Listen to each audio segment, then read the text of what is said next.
Sandra, welcome back to my channel. In today's video, I'm going to be discussing all the jobs that I've had so far in my life. The good, the bad, and the absolute hellish one that still gives me nightmares.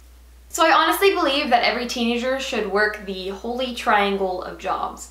And that holy triangle being retail, fast food, and some other category. I just think working these types of jobs will really make people appreciate how underpaid and undervalued the workers are that are working at these jobs, and make them feel like an absolute dreadful person if you even decide to yell at them or belittle them or trash talk them right in front of you to their manager as you stand there on the verge of tears.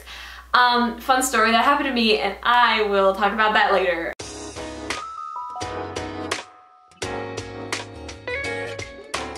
Now I'm going to be discussing my jobs that I've had chronologically, and so I'm actually going to be starting on this point on the triangle, which is something else, the other category. And I only really included that category simply because I really wanted to make a triangle, because I feel like the line of holy jobs that every teenager should work just does not have the same ring to it as the holy triangle of jobs every teenager should work. So I'm going to be starting over here with the other category, and my very first job when I was just 15 was actually coaching gymnastics for my old coach. I did gymnastics for 6 years of my life up to level 8, so I kind of know a thing or two about gymnastics, and that was because coaching was like literally my lifelong dream. However, let me read a journal entry back from 2018, shall I? My boss giving me my own class was literal hell. Holy shit. I was having anxiety attacks and on the verge of tears the entire time. It was the most embarrassing and uncomfortable experience ever. So yeah, I didn't coach for very long. It wasn't that I didn't like coaching gymnastics, it was that I really didn't like children. And I still have this issue to this day. When I hear like a screaming child or I see a child misbehaving, I'm just like, bye. I ended up only working that job for about a year. I think I quit before summer because I was gonna have to work a bunch of hours, and I was like, wow, I really don't want to be here around children for a bunch of hours. And so that was my brief introduction to the job world, even though it really didn't feel like a job. Okay, so the next point on my holy triangle of jobs is the top point, retail. Now, I worked in retail for 8 months at Michael's, which is that craft store. And retail wasn't terrible, but it wasn't good either. People are just rude, and not rude in the traditional sense of like rude to your face, but they'll just like leave shit lying around and just make your life miserable. Plus, during the holiday seasons, that was actually miserable because we sold like a bunch of like wreath decorations and all these Christmas things. So people were coming with like their full cart overloaded, and there's like 2 cashiers on. We've got a line wrapping around, and we like call our manager for help, but our general manager was a piece of shit, and she literally just sat in her office and used work time to call her boyfriend. And so that was fun. It was not fun. And plus, we were open until like midnight during the holidays. They don't care that it's gonna take a half an hour to close the store because it's holiday season, and they literally want the store fixed back, so you have to go around collecting all the items that are in the wrong spot and then put them back in the correct spot, and then you have a half an hour drive home, so you don't get home until 1 a.m. and then you have your hour of homework, so it's 2 a.m. and then you have to go shower and eat and all that shit. So you don't go to bed until 2:30, and then you have to wake up at 7:30 in the morning the next day to go to school. They do not care. So that was really fun. At this job, I actually made $8.50, and I forgot to mention earlier that at my gymnastics job, I made $8 an hour, so I had moved up the ladder a meager 50 cents. So, you know, look at me moving up in life. I had a couple of good memories there. I did make a friend or two. I had a crush on someone, but I didn't tell them that I had a crush on them until after I quit that job, because don't date your coworkers. And that was basically my retail experience. I do want to mention my first ever Karen interaction. Now, I was gonna try to include more of these because now that I work at Olive Garden, I have a whole lot more. But this is my very first Karen interaction. I was 17 at the time, and I shit you not, it was my very last day of work. I had 15 15 minutes left. This was my very last customer and it was my first Karen. I'm like, why does this happen to me? So first of all, there was some confusion with the sale sign. Sometimes we accidentally leave old signs up that are from the prior week, and if we do leave those signs up, we do honor the discount. However, it was like, here's the ribbon and here's the tool. There's only a sign for the ribbon. The tool is not on sale. So she comes in with this big barrel of tool and she's like, oh no, there's a discount. There's a sale going on here. I was like, oh, okay, let me go have someone check on that. And then, of course, I say it over the headset, and then it's super awkward and long until someone responds and be like, no, that's for the ribbon. So I explain it nicely to her. I'm like, oh, I'm sorry. I know there's some confusion with some of the signs, but that is only a sale for ribbon, not the tool. So she was all huffy puffy. She's like, oh, well, fine, because she still needed to buy it. So she's like, okay, whatever. And then, sorry, this literally cracked me up.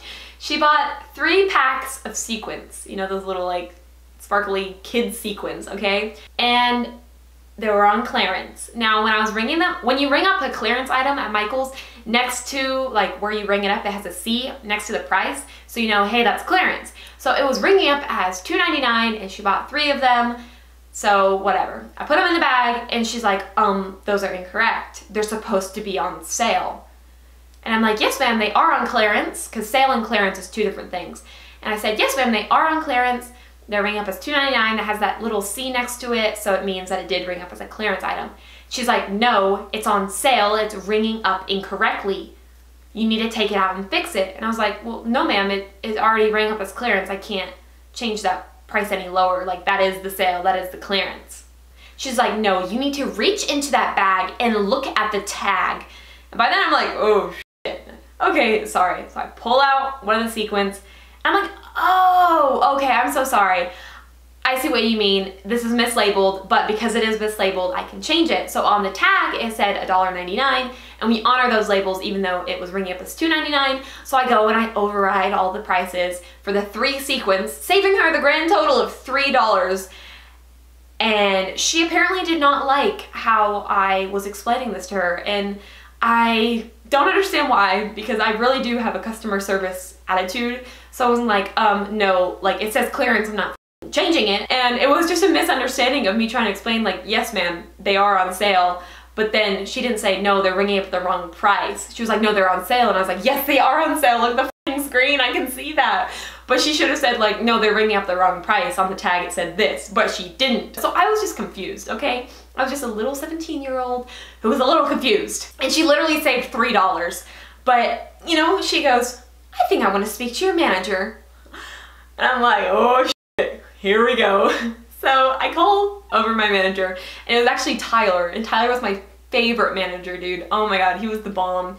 And so he comes over, and this lady just rips me to shreds. She's like, this girl has so much attitude, and da-da-da, she wouldn't listen to me and reach into the bag when I asked her to, and da-da-da. And I don't like, well, I used to not like confrontation. Now I'm like 19 and I can deal with anyone's shit. But at the time, I was like freaking out, because I was like, I don't know why this lady's insulting me when I literally, it was just a misunderstanding. And so I was like on the verge of tears because I was mad, and I cry when I'm mad. So I was like secretly fuming, but I was like tearing up as this lady sat there for like a solid 3 minutes just like ripping me to shreds. And, you know, our manager apologized, like, no, I'm so sorry, like, I understand, like, we'll take care of it.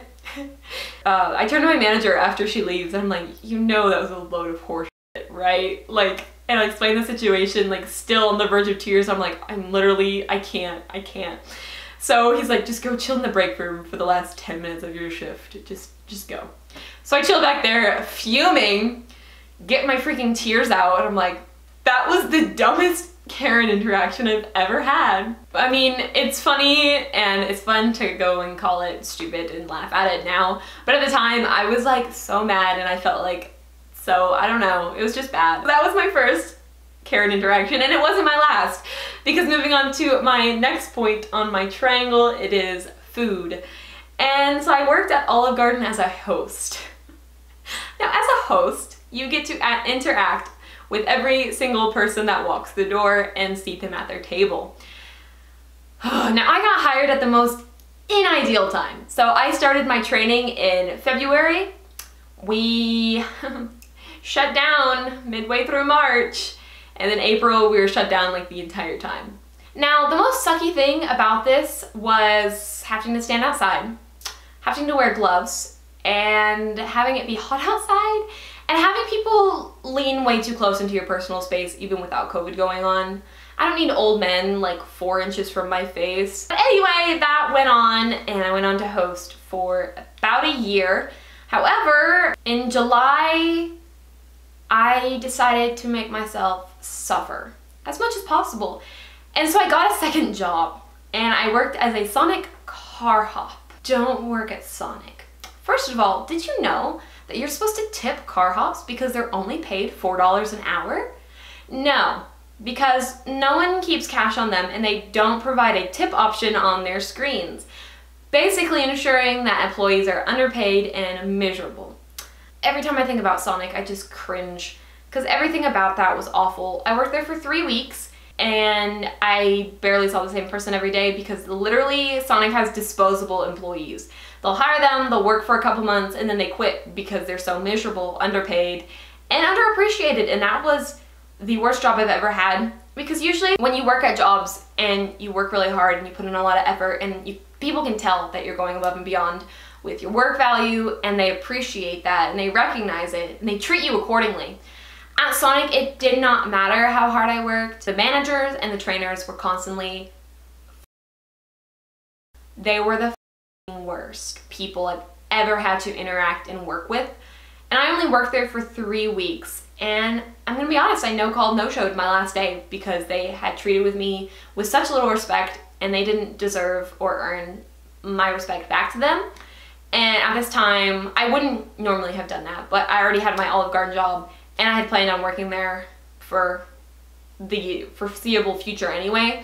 Sonic was just there to kind of make me some extra money before I went to college, but I've never been treated like that as a person. And so that was miserable. I 10 out of 10 do not recommend working at Sonic. And the last job I had is still at Olive Garden, and it's my current job, and it is as a server. Now, a little inside scoop, little industry secret I'll let you in on, just come a little closer.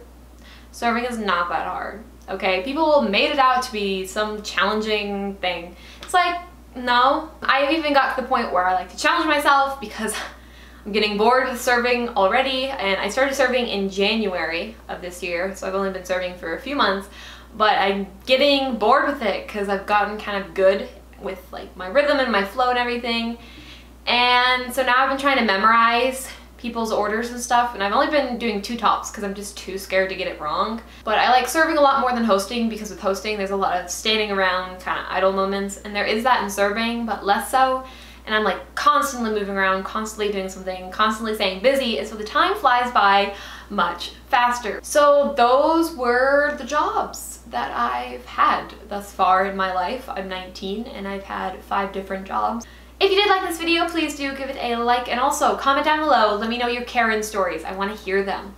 And if you did like this video and you want to see more from me, please do consider subscribing. I post like lifestyle-y things, as well as bullet journal videos every single month, and those are my favorite videos to post. Stick around to see more of me, I guess. Or leave if you don't want to see more of me. I don't know. That is it. I always suck at outros, but yeah. Thanks again for watching, and I will hopefully see you in the next video. Bye! This wasn't the doggy that's barking, but she's the one I captured. Anyhow, look at her. She's so cute. She licked my mouth. Oh, I love you. Don't lick my makeup off. Oh, she's my little bitty. She's gotten so big. Oh my god, look at her. Look at her. He just ripped half my hair out.